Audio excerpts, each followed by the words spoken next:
guys, we are here with another episode of Learning Prancer under 3 minutes. In this episode, I want to show you how to use Exclusions, which is a new feature of the Prancer platform. When you're running Prancer IC scanner on your Git repositories, there could be lots of false positives and the items that you want to exclude from scanning. For example, let's say you don't want to scan specific virtual machine code because you have to put some special kind of configuration based on the application you want to run on that virtual machine. Or you don't want to run a test because you think that test is not suitable for your environment. It is possible to exclude these resources and test cases from the running of the Prancer platform and then exclude those results from your output. Now I can show you how to do that. Here we are in the Prancer portal and we want to find out how we can do the exclusions based on the test results that we have. The first thing, we need to find an output. The outputs are available in the report section. When you are clicking on the report and you are putting the filters that you want to have, whether it's based on the cloud or the Git repository, the compliance, and also the type of the IAC code that you want to have. It will filter out all the results related to that.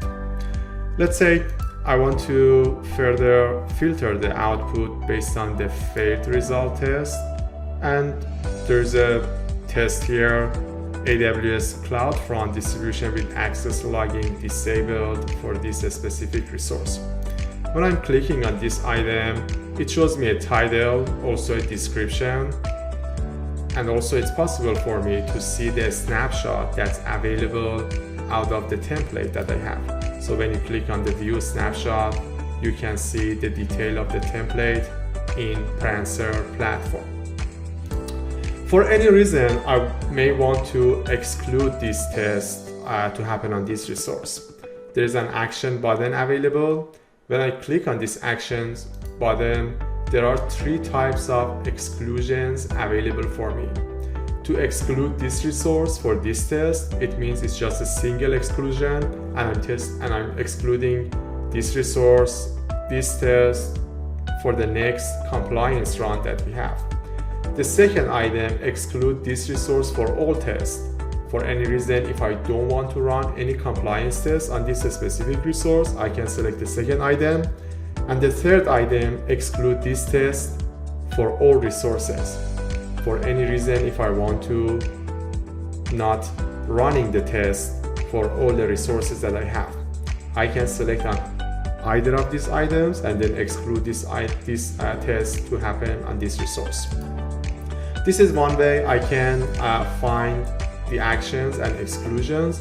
The other place that I can find the same information, if you browse to the Resource Explorer page, and for example, I select like the Azure Cloud, I can run to find the resources related to the collections and the connectors that I have.